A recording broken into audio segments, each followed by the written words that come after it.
ಉಡುಪಿ ಜಿಲ್ಲಾಡಳಿತ, ಜಿಲ್ಲಾ ಪಂಚಾಯತ್ ಹಾಗೂ ಕೃಷಿ ಇಲಾಖೆ ಸಹಯೋಗದಲ್ಲಿ ನಿನ್ನೆ ಮಣಿಪಾಲದ ರಜತಾದ್ರಿಯ ಅಟಲ್ ಬಿಹಾರಿ ವಾಜಪೇಯಿ ಸಭಾಂಗಣದಲ್ಲಿ ಆಯೋಜಿಸಲಾಗಿದ್ದ ಜಿಲ್ಲಾ ಮಟ್ಟದ ಸಿರಿಧಾನ್ಯ ಮೇಳ ಹಾಗೂ ಕೃಷಿ ಉತ್ಪನ್ನ ಪ್ರದರ್ಶನ ಮಳಿಗೆಗಳನ್ನು ಅಪರ ಜಿಲ್ಲಾಧಿಕಾರಿ ಅಬೀದ್ ಗದ್ಯಾಳ್ ಹಾಗೂ ಜಿಲ್ಲಾ ಪಂಚಾಯತ್ ಮುಖ್ಯ ಯೋಜನಾಧಿಕಾರಿ ಡಾ ಉದಯಕುಮಾರ್ ಶೆಟ್ಟಿ ಉದ್ಘಾಟಿಸಿದರು.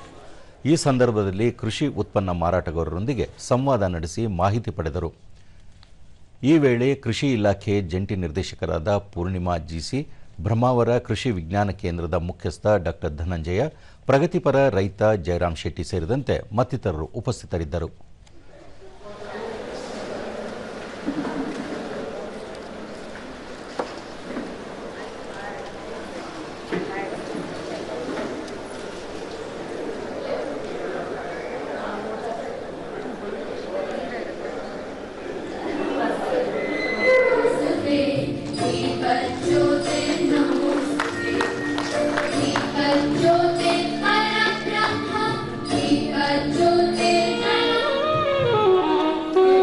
ಆಲೋಚನೆಗಳ ಅವಶ್ಯಕತೆ ಇರುತ್ತೆ. ಅದೇ ರೀತಿ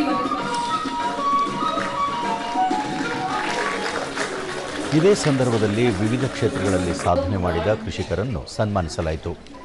ರೈತರು, ಅಧಿಕಾರಿಗಳು ಹಾಗೂ ಕೃಷಿ ತಜ್ಞರು ಭಾಗವಹಿಸಿ ಎಣ್ಣೆಕಾಳು ಬೆಳೆಗಳ ಉತ್ತೇಜನ, ಸಿರಿಧಾನ್ಯಗಳ ಬಳಕೆ ಮತ್ತು ಪೌಷ್ಟಿಕತೆ ಕುರಿತು ಜಾಗೃತಿ ಮೂಡಿಸಿದರು.